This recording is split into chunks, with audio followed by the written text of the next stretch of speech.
All right. Well, welcome everyone. Thank you so much for joining us for our speaker series tonight. We are lucky to have Bruce Strickrott with us, and he is the lead pilot and program manager of the Deep Submersive Vehicle ALVIN at the Woods Hole Oceanographic Institute. He has actually been working with ALVIN for over 30 years. So he has done a lot of dives with ALVIN, discovered some new species. He's been on many different videos and movies about him, documentaries, really, I guess. And we are lucky to have him tonight talking with us about the DSV Alvin survey of the USS F1, talking about the mission, the history, the technology, and the dives on the wreck. And we haven't announced it very widely yet, but coming in your email in the next couple of days, we're going to have a part two where Bruce is inviting us down to Woods Hole, and we'll be able to see both Alvin and the Atlantis that are both going to be docked at Woods Hole. So mark your calendars for May 30th. And I think we're thinking 11 in the morning to 2 or 3. And we'll have a rotation where we can go and see both Alvin and the Atlantis, which will be a very rare opportunity because they're not often docked together. So, with that, we're excited to have you, Bruce, and thank you so much for sharing with us tonight. Right. Thanks, Lizzie. I really appreciate you having me. I've been wanting to connect with the New England chapter for quite a while and been doing a lot of traveling. So this is a first, and I hope the first of many opportunities where we can share the work that we do with the sub. We're got a lot of exciting things coming up, and maybe I'll talk about that at the end of the presentation. What I wanted to share with you today was a trip that is pretty near and dear to my heart. I helped create it, and I'll tell you a little bit about that. And it's an very unusual trip because most of the places we go are scientifically based research cruises. And those are amazing. They're great. But this one is very different, and we'll get into that in a minute. Like you said, this is my 30th year with the Alvin program. I came out of college after the Navy and got hired by Woods Hole, and I've never left and worked from a new technician engineer on deck up to becoming a pilot. Then I was the lead mechanic, chief pilot. Then I was the expedition leader running the operations for many years, and then was promoted to run the program. And I still do this. One thing about being in the Alvin program is we all do everything, and you don't stop doing any of the jobs. I still go out and swim with the sub. I still dive it, and I'm going to be the expedition leader on a number of the voyages this year. And that's one of the best parts about the job. You don't just go park yourself in an office. You never quit doing all the fun stuff. You earn your ability to do it with a lot of the things you do administratively. But anyway, we'll get back into that maybe perhaps when everyone comes down here. I'm going to fire up the presentation, and like I told Lizzie, um, I'm trying to me new technology, which is using my phone to do this. And I'm going to have to let me make sure I can share this with you so you see it.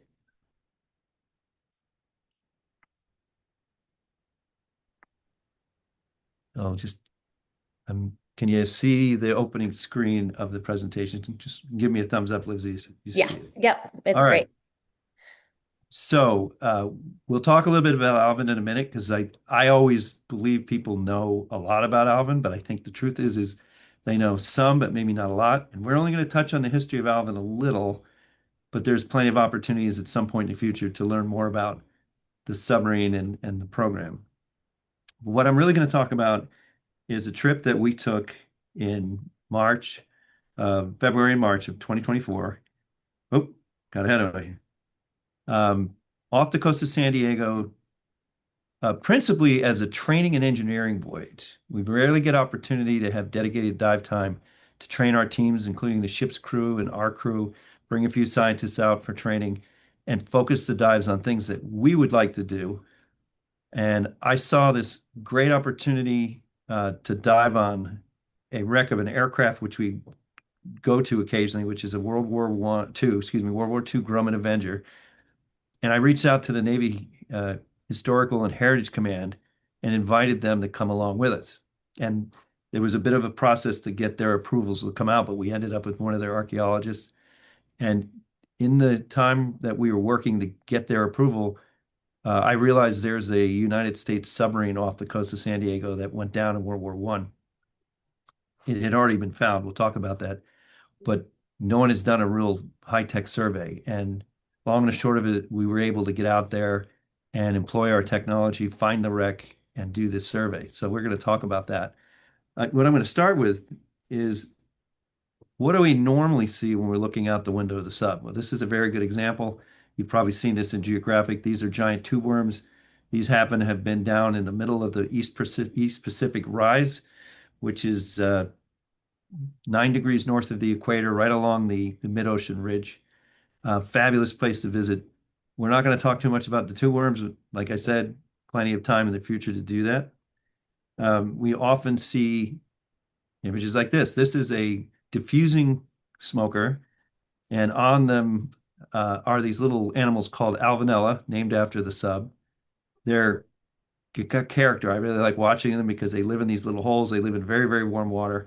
They live in these great aggregations, and I just want to believe they know each other there. These worms are not stuck in their tubes. The ones we saw in the past image are. They can't move once they pick a spot. These can come out and move around. But this is a really perfect example of some of the wacky animals that live 2,500 meters down in the superheated warm water that's full of hydrogen sulfide. This is the East Pacific Rise we were talking about. That map was created with the autonomous underwater vehicle Sentry we'll talk about. We use these high-tech maps to go find these amazing places. And on your left is what we call a beehive smoker for obvious reasons. If you look at it crazy, it falls apart. It's very, very fragile, but they're beautiful. And then on your right, you have what is sort of the classic black smoker, and the water in the primary orifice is like 350 to 380 degrees centigrade. And we pull right up to them and do a lot of our work. And again, those two topics alone are things we could talk about for quite a while. But we're going to talk about our training voyage. And the objectives, we had 9 days of diving, and we wanted to run through emergency scenarios. We had some engineering objectives to try out some new equipment.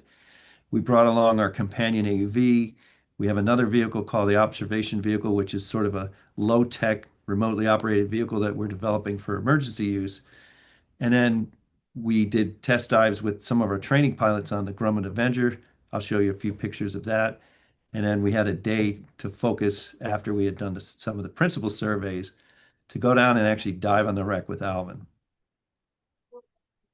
So this is the Avenger that is off the coast of La Jolla. Oop, got ahead, sorry. And we've been diving on this for years. And when I reached out to the historical command, this is a naval aircraft. They didn't even know it existed. So they're very keen on characterizing all of the wrecks around the world that are still in the Navy owns them and never relinquishes them. So this was a really good draw for them. Like, we're going to get down there, we're going to check it out. And we did.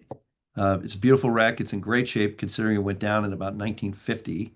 It's a converted Grumman Avenger, which is a torpedo plane, converted for training, but it's still beautiful. We're sitting on the wing in this shot. We always used to kind of make a joke about it because it's number 13. And it turns out that's the training squadron that this was a part of. And we learned all that after we brought the historical command and took some pretty hard looks at this aircraft. And we're still going to characterize this. We did some photogrammetry, but we're not done. And we'll go back to this when we perhaps next January. Uh, these are the vehicles that I was mentioning before. The picture on the left is Alvin. This is the latest and greatest version of Alvin. It's been upgraded over the years since 1964 when it started. And in 2020 and 2021, we worked the last sort of push to upgrade all the technology to take us to 6,500 meters, which is just over 21,000 feet. And that was a project that my whole career was sort of built around getting us there. While I was out working, we were always working on the engineering, and we finally achieved that. In the middle is our AUV Sentry. Sentry was a prototype back in the early 2000s and has become the workhorse of the National Deep Submergence Facility. And we often bring Sentry out with us. Sentry will go out at night and do sampling and mapping and imaging. And we'll use all that data to take us to places that we would have taken years to find. And then the image on the right is the sort of low-tech ROV called the observation vehicle, notionally designed to help us in an emergency, but also it makes a great movable camera platform, and we use that during this trip as well. So a little basics on ALVIN. DSV stands for Deep Submergence Vehicle. That's kind of the category of submarine that goes deeper than most, in fact, almost all of them, and only takes a few people down. One pilot, two scientists, typically, three people all day, about 9 hours from hatch closure to hatch open. We launch at 8. We're back on the surface at 5, maybe 6. And we'll do that every day for 3 weeks straight. We can go all the way down to 4.1 miles. The pressure at that depth is 646 atmospheres, which is probably the only feather in our cap that we can throw at an astronaut because they go up and we go down, but they only have to deal with one atmosphere and we have to deal with that many. Um, and that pressure, if you try to imagine that pressure spread out over just the hatch alone, which is a 21-inch disc, the number I came up with in 747s was a little over three fully loaded 747s pushing on that hatch. It's over 3 million pounds of force. We don't talk about that when we're inside, but gratefully, the hull that we're in is actually designed to go deeper than 8,000 meters. So we're good, and it's a beautiful piece of metal that helps keep us safe. 9 to 12 hours, 96 hours of life support if we needed it. And one of the things that I like to tell people is you lose the light within the first 5 minutes. Immediately, it doesn't take long and it's pitch black. And you have to imagine the majority of the volume of the ocean, the volume of life in the ocean is in pitch black. And that's a great story to tell because you just don't think of it like that, right? But the light vanishes and the whole world changes when you go down there. So here's a pretty good shot of what it's like in the morning after we prep the sub, climb in, shut the hatch, put the people in, and off we go. These shots were taken off Bermuda where the water's crystal clear, and within 5 minutes after 8 in the morning, if we're having a normal day, down the sub goes. And then things are quiet on the ship all day while we wait for the sub to do its work, and we're constantly in communications every half hour. And then about 5 o'clock, it's back on the surface. 5:30, we're in the hangar, and we turn it around and we do it again the next day. And it's quite a routine. You work in easily 14, 16-hour days. And then at night, all that fun stuff we pick up goes to the scientists, and they work at night. So we have this great community, but after you see people at the beginning of the cruise, half the time you never see them again because they're all working at night. You have to get up late to go interact with them. So let's move on to the F1. So this was sort of the centerpiece of what we did on this trip. It was sort of an add-on, but it turned out to be a really excellent opportunity. The F-class submarines came out in the early 1900s, which means they're very early submarine technology. And when you look at the images here, you can see there's a lot of Jules Verne kind of hovering in the background. They look a lot different than the subs of today. They're not very streamlined. They were built more like surface ships that went underwater than what we have today, which is underwater ships that occasionally go on the surface. They were decent sized, 142 feet, 15 feet, so they probably rolled a lot on the surface, and they couldn't go very deep. But they were early class, the F class, and they have a bit of an illustrious history, and I mean not so awesome, but um, the F1 was launched originally named the Carp. I don't know why they shifted to F1. I haven't learned that yet. Launched in commissioned in 1912 in Mare Island, California, which is the place I was stationed at for a while, up north of San Francisco. Operated around there for a while, and then it was taken with a couple of the other F-class subs to Honolulu. And here you have to imagine the way they got them down there is they towed them with their crew on the surface. And how long does it take to tow a submarine from California to Hawaii? It's a number of days. So it must have been miserable, right? Had to be. And then they operated down there for a while, and I'm not sure what their full career was, although they had some mishaps. And then They set the world's record for depth at 283 feet, and we can do that in moments practically. But that was a big deal back then with the technology. And anyway, they were helping advance the technology in submarines, mostly for warfare. But if you look at this picture, what's really interesting is look at the top there. There's no real conning tower per se. They actually would build this sort of tent-like structure whenever they come up and be on the surface for extended periods. And in the images of the actual wreck, you're going to see pieces of that still laying around the top of the sub. But not a lot of space to walk around on deck, lots of things sticking out. Um, and when you look at the stern in particular, you really get a sense for how kind of old tech it was. And again, this is World War One. A few of the Here's the illustrious history I was talking about. The F1 got stuck in the bottom of San Francisco Bay for nearly an hour. You got to work hard to come in that shallow, I guess, or perhaps they just dove and puzzled their way back to the surface. Ran aground again near Watsonville, California, so that seemed to be a common occurrence. Um, F4 unfortunately sank to the bottom in Pearl Harbor, and all hands were lost. Pretty sad state of affairs. And then F1, F2, and F3 were stuck by one of the supply ships while docking. So, and this was not uncommon. The technology and the way you operate these was so new, they were still figuring it out. And here's a great picture, right? This is sort of classic submarine near shore, like you can walk right out to it, right? Like, what were they doing? There's near the pier. Like, what do they just throw their periscope up and go, wait a minute? Anyway, it's laughable, but at the same time, they were learning. So, 17 December of 1917, this is when the kind of fateful event happened. The three subs were on the surface making a speed run down towards San Diego from San Pedro area near LA. And they were trying to see how fast they could get down there, turn around, and come back. I don't think they were going to be doing any submerged work, but I'm not sure. And as they were coming down, they entered into some thick fog off of San Diego, which is not unusual. And they were in fixed positions. They were supposed to more or less stay in those positions. They were communicating by radio, and the radios weren't working very well. It was very early radio, and they couldn't signal in the fog. And unfortunately, captains started to make decisions like captains do. One of the subs turned west, smart. One of them turned around toward the north, and F1 moved position and unfortunately was broadside to the F3, which came upon them on the surface and ran right into them on the port side. Punched a big hole in the side of the vessel and then pulled away. And the moment they did that, the water rushed in and it sank within 10 seconds. There were people on the deck that were knocked off, including the captain. All but one of them survived. Now, mind you, this is at night in the fog.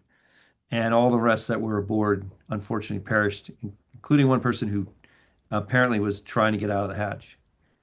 And, it was a pretty significant loss, but unfortunately, that's how it goes. Nowadays, of course, we have all this different technology, but they were literally operating in the dark. Um, and it sat there. There was a great investigation done in 1918, and the Historical Command gave me a copy of the Court of Inquiry, which was quite interesting to read. Um, they interviewed a lot of the people who were there, the people on F3. They interviewed the captain. They ultimately blamed the captain, but I think subsequently he was exonerated. But one of the things that we were always wondering before we went down to this wreck is we wanted to know if there was an ordnance aboard, and we didn't know. And there was no real official record until we got the Court of Inquiry, and they did an evaluation on the sub, and I think it was something in the neighborhood of $25,000, if you can believe that, in 1917 dollars, and the majority of the value was in the torpedoes. So we knew there were torpedoes aboard, and what we learned is that when they're not in wartime, they put the warheads in a special locker, and we knew where that was relative on the wreck, and that helped us make a decision that it was okay to go and dive on the wreck. We'll talk about that in a minute. We made an agreement to not touch the wreck, and we never touched it. We came real close on purpose, but we left it nice and calm. Um, anyway, it sat on the bottom for years and years until 1975. One of the Navy salvage vessels was looking for an F-4 Phantom and came across the F-1. And they went down a few days later with one of the DSRVs, which I don't know if you guys know about them. They were two rescue subs built by the Navy. They're beautiful. Unfortunately, they've been mothballed. They're still, I think, um, superb designs of deep diving subs that could go down and rescue people. And they got the first images of the F1, not really good ones. We have some of the video, very grainy. There have been a few people that have been back since. The Navy has a full atmosphere suit that went down once, and there was a civilian who had an ROV that went down. And occasionally, the folks that operate the sub rescue assets would go out and train on it. What else, if you want to train on how to get to a distressed sub? Well, here's one perfectly suited for that.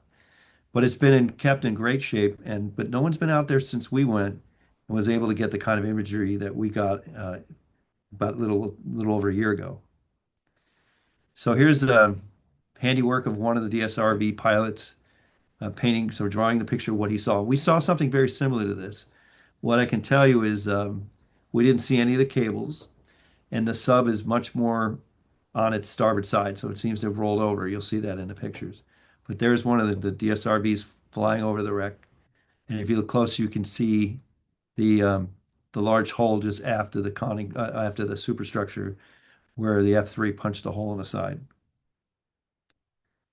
So this is not the exact position. We're keeping that kind of quiet because we don't want people to go down there and mess around with it. But basically, it's just off San Diego, not very far out. And we knew basically where it was. We had what we thought was a good position, but our plan was to first go out and survey with Sentry. And we did, and we got a really great map showing exactly. We actually could see the sub in the sonar. It was perfectly shown, it pointing to the northwest, and we confirmed the position, which was great. That was step one. A day later, we sent that ROV, the observation vehicle, down, and this is our team on the Atlantis. And we achieved the wreck, and we surveyed it. We kind of towed the camera sled around it, got some really great images, and got this kind of grainy sonar image. So we got a lot of information, but one of the things that we learned was we didn't see any major entanglement hazards like nets or lines. And we used that information to make a determination that it was safe to dive with the sub because we could have figured out we're not going anywhere near there. It's just too dicey. And the next day, before we dove with the sub, we dove on the aircraft and we did some imaging there. And we got up this morning, and the three of us that went in the sub, I was a pilot, and on the right in the image is Brad Kruger. He's the Navy's archaeologist. And on the left is Rob Sperrick. He is our ONR rep. He's basically the sub's owner because the Navy owns it, and ONR is sort of the higher owner. And same thing with the research vessel Atlantis. So Rob was he's one of our he's a retired captain. He's our principal representative in the Navy, and he had never had a diving sub. So the three of us went down. We had a great Navy representation. It was appropriate, and we had a great day going down to get to the wreck and survey it. And I'll tell you a little bit about that.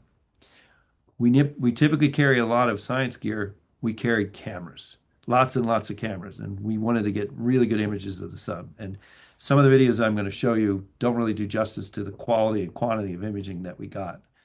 Um, but that was our principal goal, and Brad was right up in the window the whole time, taking notes like mad. Really tickled to death because the historical command had never had a dive in the sub. We're going to change that. We changed that, and we're going to keep that going in the future. And he really got to see what it was like to be right there looking out the window, looking at a site that he can as an archaeologist, right? Literally just feet away. When we went in the water, we knew where the sub was and we knew how it was pointed. We weren't just rushing over. The visibility was a little so-so. It's not very deep. And we got down to the bottom, and the way we operate the sub is we can land on the bottom, but typically we make ourselves neutrally buoyant and we just sort of fly around, right? And that's the first thing we did is we wanted to make sure we had really good control of ALVIN, and then we wanted to assess the current. So we spent probably the better part of an hour at least just maneuvering around and seeing what was happening. And the currents were playing games with us. When we first got down, the currents were blowing to the south and east, and you want to go against the current because if you're with the current, it's going to blow you right at the wreck. So we kind of came around the wreck. Actually, I'm sorry, they were blowing northeast, right? So we had to come around to the north side of the wreck, and no sooner we did that, they shifted, and they shifted such that they were blowing us right at the conning tower. So we couldn't get close. We kind of bagged out of that approach, came back around, and things started to settle down. And the first image of the sub we got was right at the bow. And by that time, it was lunchtime. So we pulled up to the bow, parked softly in the sand, had lunch. We held a moment of silence for the folks aboard, and then we started our survey. And things really went well from there on. When we were close to the wreck, the visibility really improved, and we made our first passes very carefully. And then little by little, we were able to get closer and closer and really characterize the whole wreck, both with our eyes and with the cameras. This is one of the shots. It's a lot faster when we're going. This is 4 times speed. This is a down-looking camera in the front of the sub, so you can see some of that superstructure. But here we're probably 4 meters above the wreck. The conning tower will be off to the left of the image. And again, we were not going this fast. We could certainly go that fast, but we were trying to go nice and slow. And if you wait a minute here, you're going to see the big hole. You'll see the conning tower on the left. And we did this all day. We went from bow to stern, back and forth, and we would shift the sub from left to right to get more coverage. And that's the Widowmaker right there. That's what took them down. And we're going to see more of this. Lots of life. So it's a great artificial reef. All around it, there were lots of jellies in the water, and there's a lot of fish living on it, and there's a lot of corals if you get really up close. And then as you come down near the stern here, you'll see if you look close enough how non-modern it looks. It's very Jules Verne-ish, right? And we would make these big turns and we'd come back the other way. We did this all day long. And we'll see a few more here. This image was late in the dive. I used my phone right out the front window. Actually, this is the right front window. You can see one of our cameras up there. But if you look to the right, you can see there are two principal hatches. There's one of them, unfortunately, wide open.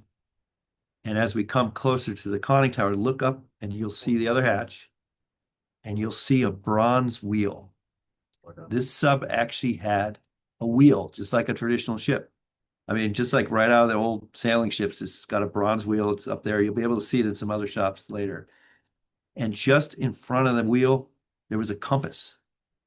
So modern subs are very streamlined, and they certainly have the ability to do things from the conning tower. But again, this was a ship that went underwater. And in this particular shot, we're probably only about maybe a meter or less. The sub was performing very well. The currents were behaving, and we really just sort of had this great opportunity to fly up and down the wreck and thousands and thousands of images, a lot of them down looking because we took this data and we used it to create a 3D model of the wreck, which is part of our goal. And again, I've done many, many dives. Other than the Grumman Avenger, this is the first real wreck dive I've ever done with a sub. So this was a big deal. And for whatever it was worth, not only was the sub performing well, apparently I was too. And because sometimes you get tired and you get behind the sub and you bump into things, but we never touched the wreck. We always had great control and we got all these great shots. So here's some of the still images we took. In this shot, we are pointed, the sub is rotated a little bit to the starboard, pointed right at the conning tower. You can see the hatch. You can see some of the life along the side of the ship. And the keel is down to our left. And we did a couple runs right along the bottom of the ship, and you can see the keel. And for the most part, it's in really good shape. You can see areas that have started to collapse. And if you look close at the conning tower, it's starting to fall away toward the seafloor to the right, and it's starting to open up. But for being underwater over 100 years, it's pretty remarkable. Okay, so again, this is down looking. we are oriented in the direction that we're traveling. And if you look to the left, you can see the hatch there. That's the other primary hatch. And clearly they were trying to get out. You know, when they saw this, so when they had the last second to see the F3, the command was to shut the hatches. If you look into the design of these subs, unlike modern subs that have a lot of watertight integrity, they have a lot of hatches they can shut. These subs had three principal spaces inside. They had the engine room and they had a forward and aft area. And you puncture any one of them and the thing's going to sink. So they were very early tech. They weren't really thinking about what happens if you get hit, and there wasn't a lot of margin for error, unfortunately. I think they spent a lot of time on the surface. There's the picture of the wheel. Isn't that great? You don't see those on submarines. But that one, literally a big bronze wheel, and it's in great shape because it's made out of bronze. And you can't really see it in this image, but there's literally a compass right on the other side. So you have to imagine these folks up there commanding the submarine like a ship, right? Um, a lot of bronze on it. That's why a lot of these periscopes haven't deteriorated all that much. They use a lot of bronze on these. Good fishing here. So here we go. This is running from stem to bow. This is real time speed. So exciting in the fact that we were there, but not that dramatic, and that we're speeding along the wreck. We're going nice and slow, and you're going to get a really good shot of where F3. You're looking right into the engine room. You may even see there are some strange things laying around the side of the wreck. We tried to characterize all of it. There is a embarkation ladder made out of plastic. We don't know how it got there. It clearly wasn't associated with the wreck, but it just randomly someone threw it over, lost it off their boat, and it landed right next to the wreck.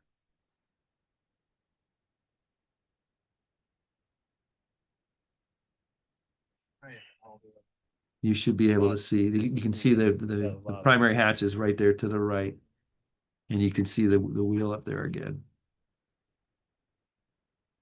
Viz is so-so. Typically, when you get deeper, the viz is much clearer, but because we're off San Diego and there's a fair bit of current, and there's a lot of sediment.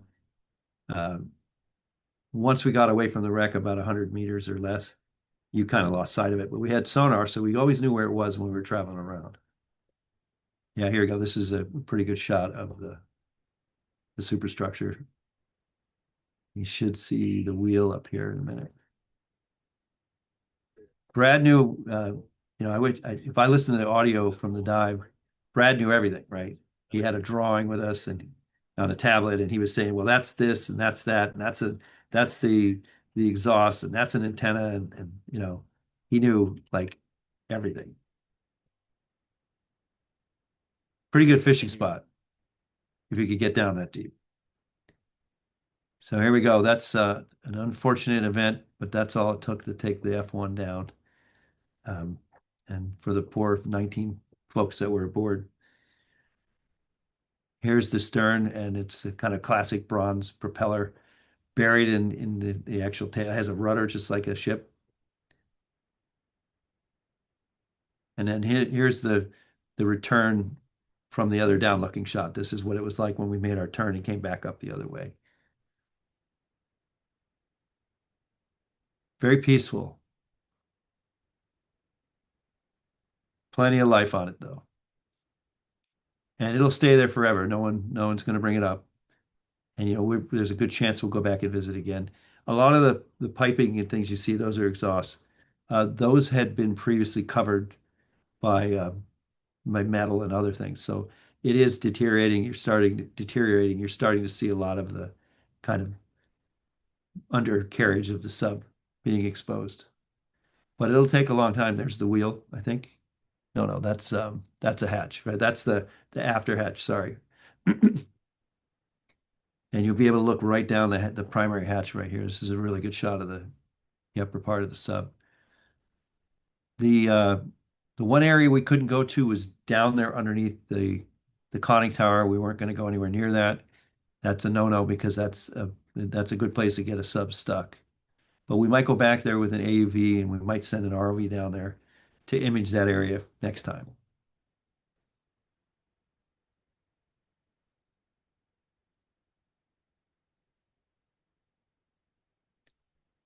And as an outcome of this is a preliminary. We did this right on the ship. We had an expert aboard that builds 3D images from video and was able to create this initial 3D image of the wreck. And the historical command, of course, does this with a lot of the wrecks that it goes down and visited. And they take that and they put it in the archives and they maintain the story of the wreck and they learned it. Brad learned a ton. He was characterizing everything. And we would stop along the bottom of the wreck and we look at strange devices and canisters and try to figure out what they were and where they might have come from. So this is one day. We did a lot in one day, and we accomplished all of our goals. We were able to document the wreck. We did an artifact inventory of what was around. We were able to create the 3D image. Um, we saw most of the damage that was pretty clearly happened during the incident. And then this is Brad. He did the kind of archaeological condition assessment of the wreck, and all that went back in a formal report back to the Heritage Command. And then one of the last things we did, we had about 6 more days of diving, so we didn't go back to the wreck. We had thought about it, but the weather kind of blew out. On our way back into San Diego, we stopped right over the wreck and we held a remembrance ceremony and we rang the bell and read the names of all the people were lost aboard. And we take this seriously. Like that's our captain right there. And we do this occasionally when we went out to the wreck of the El Faro, and we were the group that found the voice recorder, and we read the names of all the folks on that as we were over the wreck. And what we realized was that the names of these gentlemen had probably not been spoken aloud in over 100 years. And we felt it was really important to not just go down and look at a wreck, but to remember that story and to maintain it. And that's part of what the Heritage Command does. So these are folks that were young. Many of them were young men, early in submarine service, and unfortunately uh, had an accident that took their lives. So we take that pretty seriously. Those of us, particularly those of us that were in the service. So I'm going to stop here, and I just wanted to say thank you. And I highly encourage you to stay connected with us and with Woods Hole. And if you're able to come down and see the ship and the sub, like Lizzie said, it's a rare chance because we have a trip in June, and we're putting the sub back together from a big maintenance period. We go out in June for about 3 weeks. We come back to Woods Hole. We immediately turn right around and we go off and for another cruise. We come back in the end of July, and then when we leave, we're gone. The ship and the sub will go away and be gone for years, and we're going right out to the Pacific again. So it's very hard to come to Woods Hole and see all the cool toys because they're always out, which is a good thing, right? We'd rather have them out working than waiting around for work. But this is, by the way, this shot I took off the stern of the ship during one of our recoveries. We're actually right in the Galapagos Islands, diving for about 3 weeks around the islands. And this is a pretty classic day out in the ocean after a day of diving when the weather's really good. We have our swimmers, which is one of the best jobs in the world, right? Diving the sub is clearly one of the best, but swimming's like right up there. We have a joke because we're often out in super deep water. We say we get to swim in the deep end of the pool, but we run the small boat. I mean, it's a fantastically enjoyable job. There's a lot of work to get us out to have these moments, but it's hard not to love it, right? And I thought I'd end with this picture for a minute. Um, Remarkably good shape when you look at the picture and you look at the drawing. It hasn't really fallen apart that much. Over the years, it will slowly deteriorate, but I love technology. I love machines. I think it's a beautiful submarine. It'd be great if they had maintained one and made it a museum because it's classic in that they were learning how to make subs. And if you look back on the kind of steampunk looking subs that showed up in Jules Verne's sort of mind, you can't help but see that here. There's clearly a connection there, which is really amazing. And with that, I'll end this and I will turn it over to you guys to ask any questions. Are you seeing me now? You're not seeing the presentation anymore, right? Yes. Yeah. Thank you so Right. much, Bruce. That was really, really wonderful and beautiful videos and images. Thank you so much for sharing. So if anybody have any questions, you're welcome to unmute. You can turn on your video if you want, and you're welcome to ask any questions you may have or comments.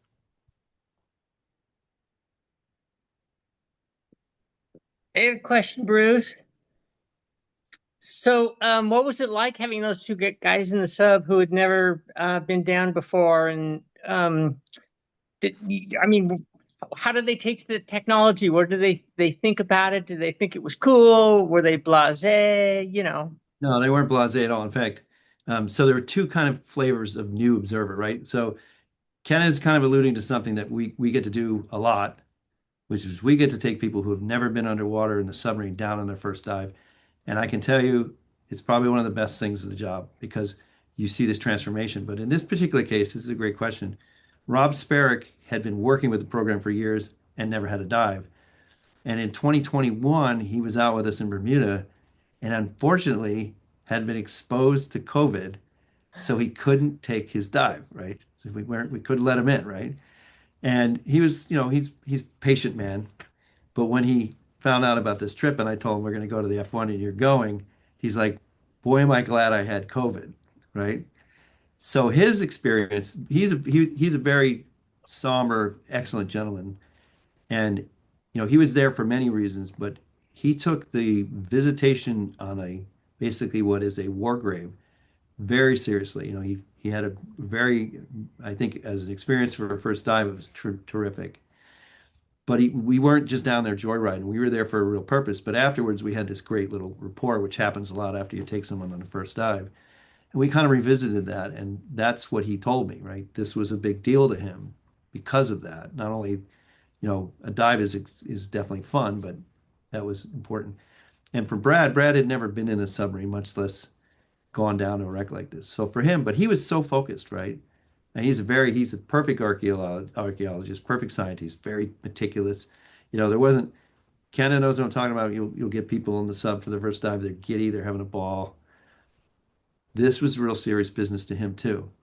So I was probably the one, just making things happen and trying to keep him like, come on, guys, how's your first dive going, right? It's rare you get two brand new observers, and we'll never forget it, right? Dives in the sub are a bonding experience, even for people who've been in there for many times.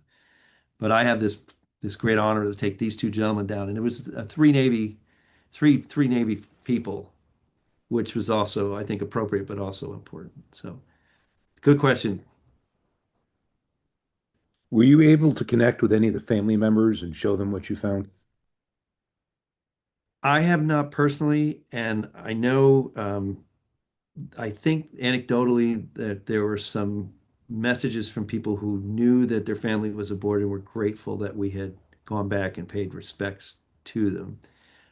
I'd love personally to know, I have a family member that was lost on a U.S. submarine in World War II. And what I learned was the crews of these subs often didn't have offspring because they were so young. A few of the officers would, but what you find out is that a lot of the family members are either cousins or they were nephews or nieces or sisters and brothers who then had children. In the case of my great uncle, he was too young to have any kids, so I learned his story through my grandmother. So we maintain his story through that. But there, very few of these folks likely had direct children, which is it's definitely it tells you a story about who got in them. But no, I'd welcome that. Any if anybody knows any folks that were associated with it, I'd be glad to share some of the imagery with them.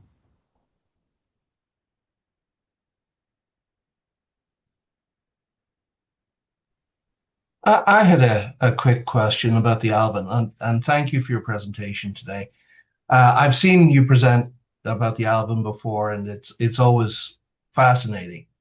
One thing I noticed this time, and I hadn't really picked up on it in any of the other previous presentations, was in the age of the Crew Dragon and Artemis II, I have to say the similarities between the cockpit of the Alvin is now showing a lot of similarities to the space capsules. You think this is sort of they're being inspired by you guys, or is this sort of an evolution of engineering that, hey, we've got three axes and a small space to go in those axes in?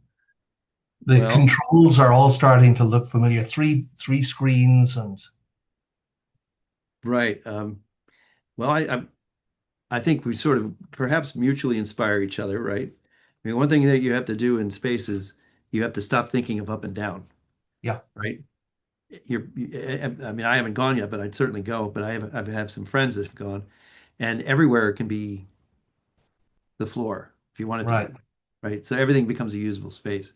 Um, I think the truth, to answer your question, is that the engineers that actually know the work, that have been in, drive the design, and that's what happened. The interior of Alvin, it was an iterative design over the Mhm. years, and those of us that dive in the sub, we purposely did certain things.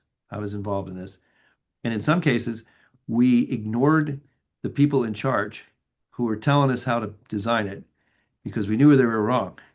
And in some cases, we weren't allowed to tell them we were ignoring them. We had to build sort of on the side what they wanted us to put in, but not really build it on time, and then build what we thought was right and expose it to them at the end. This is absolutely true. Like currently the sub has two joysticks to run it and used to have one.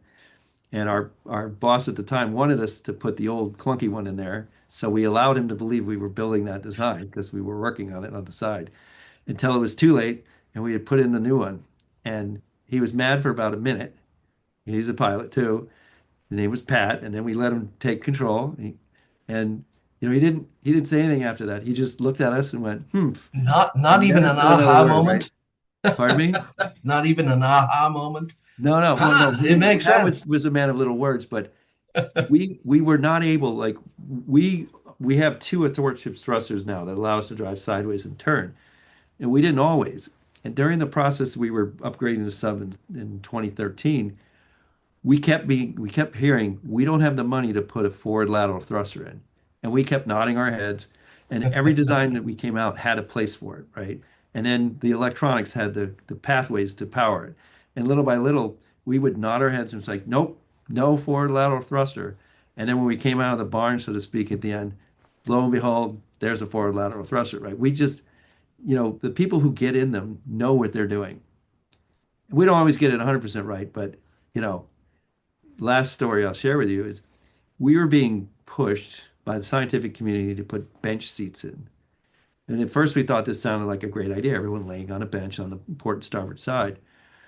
And then we started to talk to people who dive in subs with benches and realize they never look out the window because it's uncomfortable. They're always laying on their back looking at a computer screen.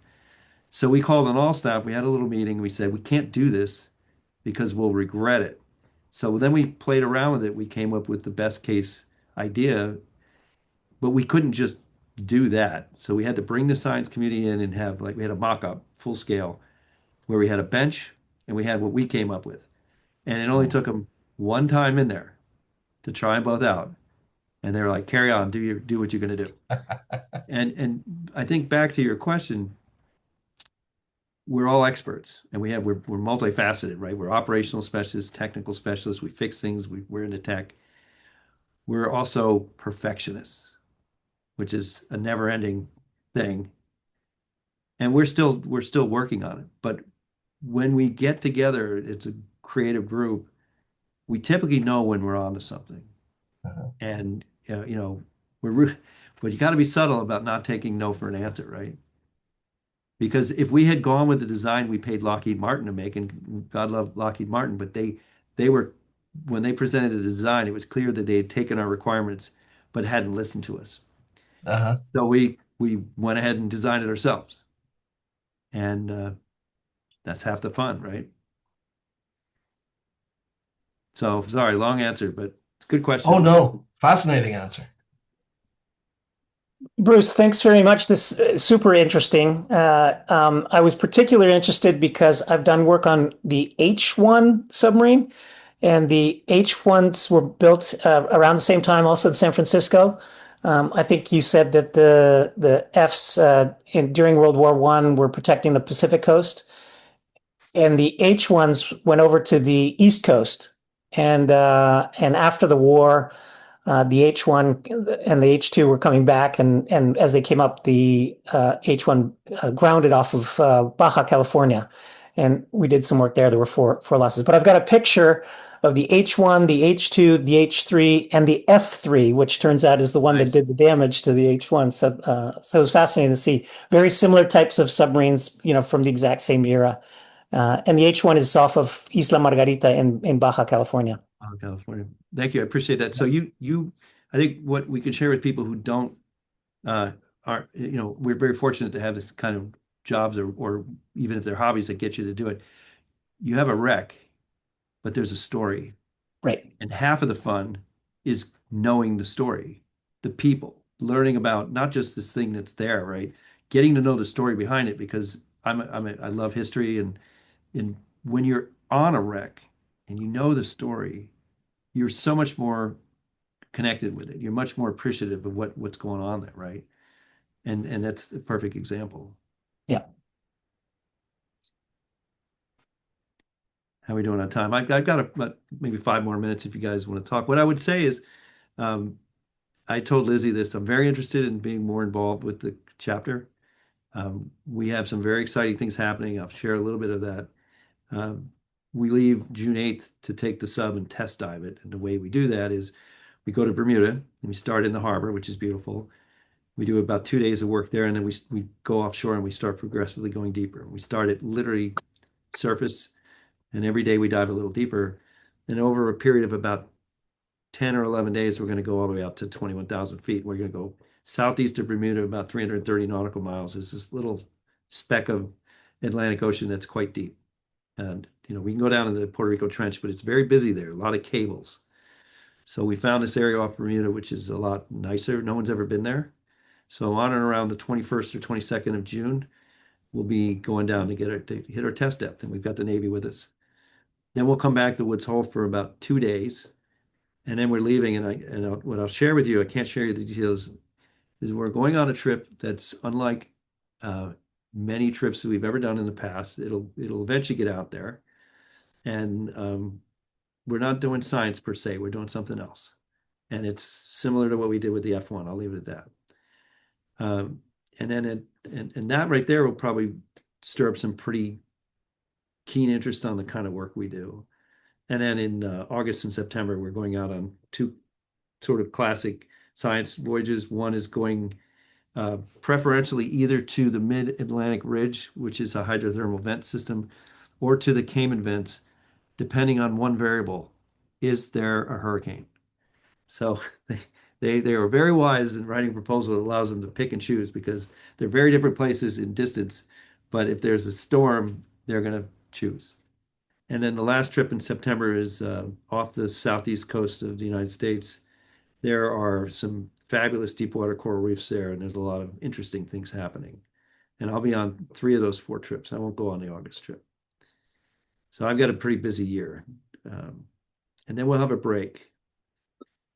But I hope if folks can come down to see, I'm going to be here to show people around, see the sub. It'll be almost finished, and get a chance to see the research ship Atlantis. And it's a great time of year to come to Cape Cod. And for those of you, if you missed at the beginning, that'll be on May 30th. And we're going to send out the email and the sign up.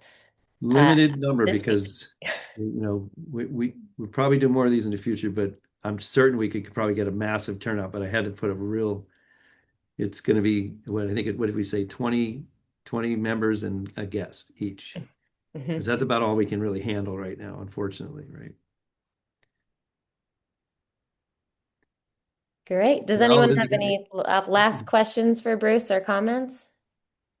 Oh, I was just gonna say hi to Bruce, because I was diving with him on the submarine. Hi, Bruce. Hey, everybody. The only question I had was if there's any other wrecks in the future, but I guess you can't tell us, so it's all good. Hey, just watch the news. I'll leave it at that. Right. All right, sounds good.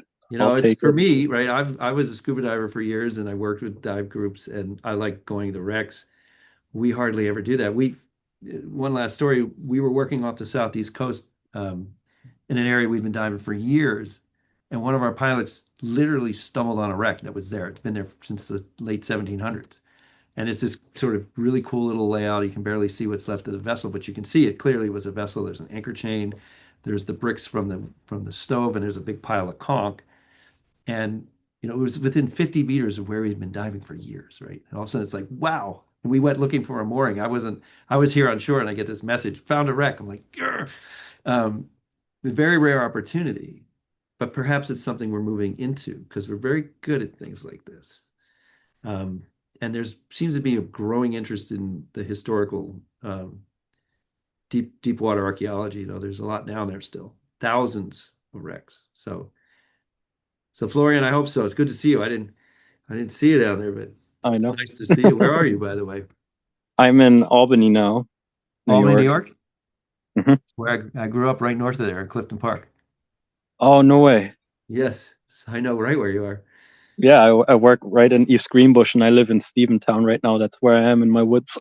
Where do you work? Are you at RPI? No, Regeneron Pharmaceuticals. Well, we're gonna have to send me an email. I've got to get over to RPI, but you're exactly where I grew up. Yeah, that's fun. Great. That's I left there that's many years crazy. ago when I entered the Navy and I went out west, but Very great to hear cool. from you. It's Yeah, nice to see some friends. likewise. Like really good to see you too. Well, Well, folks, thank you. thank you so much, Bruce. for, This was wonderful. And we look forward to May, where we get to see everything in real life. all right. You guys have a good Thursday. And thank you, everyone, for Stay stood coming. up. And stay tuned to your emails for more info about May.